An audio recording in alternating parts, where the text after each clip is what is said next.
Notes for my December 2024 reading of 2007 book Babylon's Ark by Lawrence Anthony. Today is Friday, 13 December 2024. I'm Tanis Presley, she, her, hers of Graceland, and I'm going to talk through my book and reading notes for my December 2024 reading of a nonfiction book slash autobiography slash biography about individuals helping animals at Baghdad Zoo during the Iraq War. This is Babylon's Ark, The Incredible Wartime Rescue of the Baghdad Zoo by Lawrence Anthony with Graham Spence. 2007 Thomas Dunne Books edition, paperback, ISBN in the video description. I started the book on Monday 9 December 2024 and finished the book on Friday 13 December 2024. It's 249 pages, including a note on the photographs section. It took me 4 days of reading. 40 pages Monday, 80 pages Wednesday, 70 pages Thursday, 59 pages Friday, which is today. It's a public library copy. The last time I read this, so my most recent reading of this book before this one, was the last half of 2020. It came in a surprise bag I got from the library, for which I requested topics of nonfiction and animals. Yeah, so it could be like, any books you want? I was like, you want a surprise bag? And I was like, sure. What do you want? So it was nonfiction and animals, and so this was one of the ones I got. So I read it back then. I gave it 2 out of 5 stars, and my rating hasn't actually changed. So what I'm going to do, so that's the introduction. I'm going to go through book notes and then reading notes. And for the reading notes, I wrote a little bit down, and I did all my markers, and was like, you know what? I want to eat something and talk about. So I was alive for when this happened and it was in the news and stuff, and I was like, why are they going to make this into a movie? And it's like, you know, about 17 years later and it hasn't been made into a movie. So what about that? Okay. So for book notes, including construction and design, I like it. It's readable. I like that it was full text pages. There wasn't a bunch of blank space. Page numbers on the bottom, and that's kind of it for formatting. Really simplified, streamlined structure. Chapters were just chapter number, and there wasn't like a blank page between them, except for like towards the end where it does it before the acknowledgement section. There is pictures. There are pictures. There's a section. There is a section with pictures, including color photographs. So there we go. I liked it. I appreciated the cover. It's a reminder of this was about the rescue of animals, or attempted rescue. Not all the animals survived during wartime. So it kind of, I think it does a good job of, this is not normal zoo conditions. Right. Okay. All right. So reading notes. And while I go through this, I cooked this up 2 nights ago. Beecher's mac and cheese. And so I had it for dinner for 2 nights and I have a little bit left. So I'm going to do my little bit left as I go through this. So the author is my personality type, my guess. Why? In a situation where many would strive towards general consensus, even if wrong, he was unafraid to include disagreement and or discord to get things done. It may come across as, don't pigeonhole me in tone, kind of the book, if that makes sense. For the tone of the book, so there a little context, he laces the on-location in Iraq coverage with his own personal experience with wildlife in South Africa to provide context as to why the animals are treated the way they were during the war. And so this is, I think, specifically kind of temporally around the time of the military invasion. And he does a good job of including military terminology, like it was the Abrams tank that was used, and grenades were like pink misted in reference to blood vapor when it's detonated, or was that grenades or something? So I think he's trying to point out that while the animals may be in an impaired state and kind of in a wartime state, and they're not quite in the conditions they normally are, they are still at heart those same wild animals he knew back home in Africa, which is why they chose some of the procedures they chose.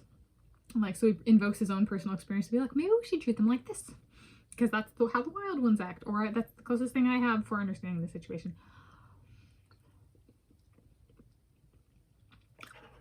And I really liked in one part of the book, ostriches get out and they're like so happy just to run. They drink a bunch of water and then they just run on the road. And I was like, see, the ostriches are road runners even in wartime conditions. And then on page 128, it said locals, the people in the area, kind of earned $30 to $40 a month. I'm currently at about $60 to $90 a month. I'm going to put this in my navigating my student loans and navigating my retirement account playlist, because I don't know if I've phrased it like that before.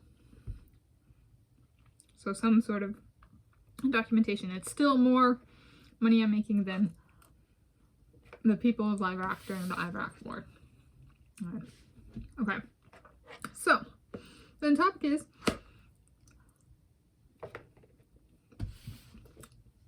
possibility of an Elvis 2 in a film adaptation of this story. So Hollywood is stuck in a rut, huge time, of just remake. Like, keep adding another one, keep adding another one, keep adding another one. To the detriment of real stories that provide new perspectives on war and a more holistic perspective on war or real life conditions. And so, in the battle of an Elvis 2 movie, I liked the 2022 film Elvis just fine. You guys know that. Elvis 2 or this in movie form. I love the zoo. I even painted a mural at the Woodland Park Zoo here in the greater Seattle area. I went to, and I painted a bus mural, helped with both those.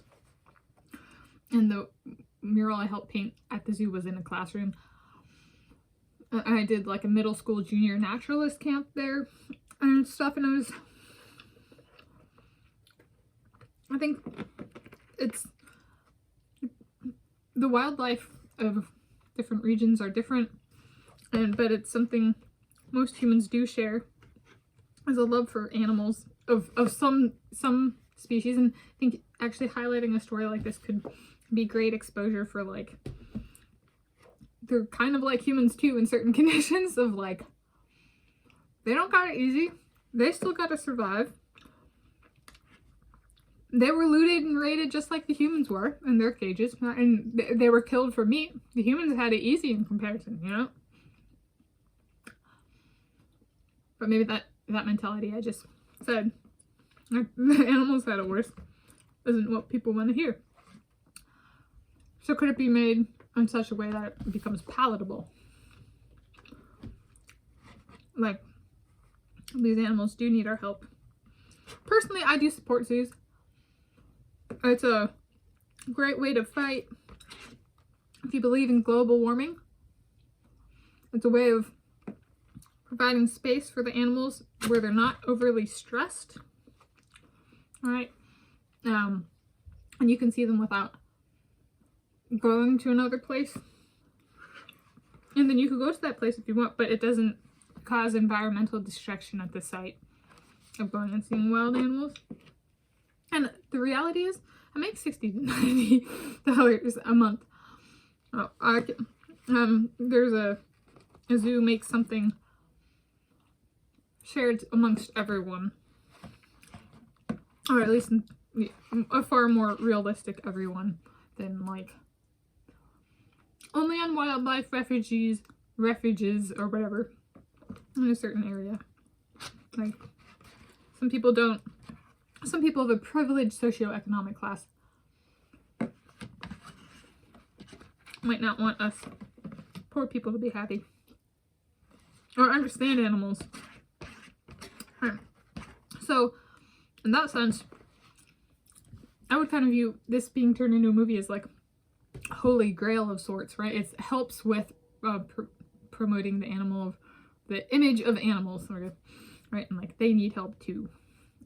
So if it's a way of saying, whether you believe in global warming or not, this is like a perspective of, like, if you like animals and you want to help animals, turning it into a movie would be like a gold star, from my perspective.